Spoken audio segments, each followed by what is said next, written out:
नमस्कार. लेट्सअप मराठीवर अबकीवार शेअर बाजार या सिरीजमध्ये आजच्या एपिसोडमध्ये आपण परत एकदा बाजाराच्या निगडीत अनेक गोष्टींच्यावर अनेक पैलूंवर चर्चा करणार आहोत.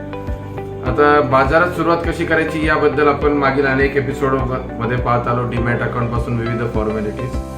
आता अकाउंट ओपनिंग झाल्यावर नक्की पुढचा महत्त्वाचा वळण येतं ते म्हणजे की अकाउंट ओपन झालं पण काय घ्यायचं. आपण अनेक जाहिरातीमधनं बघतो की अकाउंट ओपन करून ऑनलाईन करणं एकदम सोपं आहे. हे एवढं जर सोपं असतं तर शेअर मार्केट शिवाय दुसरा व्यवसायच टिकला नसता. परंतु फॅक्ट तशी नाही आहे. त्यामुळे शेअर बाजारात एक गोष्ट नक्की ठेवा, नियम पाळा आणि अपघात टाळा. आपण हा बोर्ड आम्ही नेहमी प्रवासादरम्यान बघत असतो. बाजारातले काही नियम आपण हे नक्कीच पाळले पाहिजे.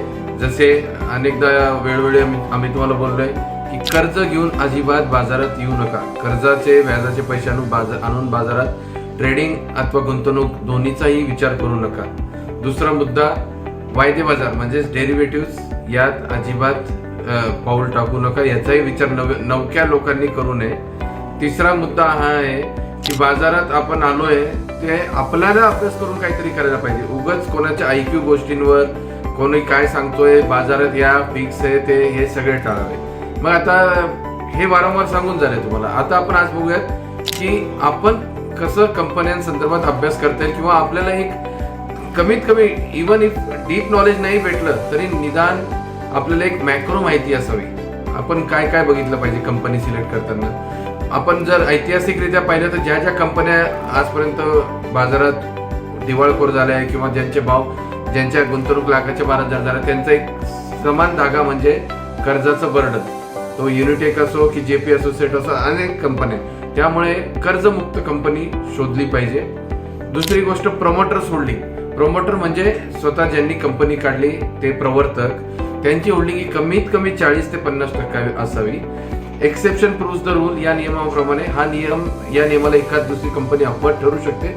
परंतु ज्या प्रमोटर्सलाच आपल्या कंपनीवर विश्वास नाही त्या प्रमोटर्सच्या कंपनीवर आपण कसे पैसे लावणार. त्यानंतर कंपनीत कोणत्या इंडस्ट्रीमध्ये त्या इंडस्ट्रीची काय अवस्था आहे, पुढे त्या इंडस्ट्रीमध्ये काय होणार आहे, या काही बेसिक गोष्टी आपण बघाव्यात. कंपनीचं ऑपरेटिंग मार्जिन, मागील 3 वर्षाचा नफा, हे सगळ्यांवर सुद्धा आपण नजर टाकून गुंतवणुकी संदर्भातला निर्णय घ्यावा. आता तुमच्या मनात साहजिकच एक पुढचा प्रश्न येऊ शकतो, ही सगळी माहिती कुठे भेटेल. काही ऍप्स आहेत ते अतिशय युजर फ्रेंडली आहे. मनी कंट्रोलवर खूपच चांगली माहिती, खूप युजर फ्रेंडली ॲप आहे. BSEindia.com ही बॉम्बे स्टॉक एक्सचेंज जे आधी नाव होतं ते BSE इंडियाच्या वेबसाईटवर सुद्धा तुम्हाला प्रमोटर्स होल्डिंग व बाकीच्या माहिती भेटतील. त्यामुळे आपण जर स्वतः आपला अभ्यासात सहभाग घेतला तर तुम्हाला दुसऱ्या कोणाच्या टीपवर माहितीवर अवलंबून राहावं लागणार नाही. तसंच मागच्या वेळेस बोललो त्याप्रमाणे रोज बघता बाजार तोच खरा आजार.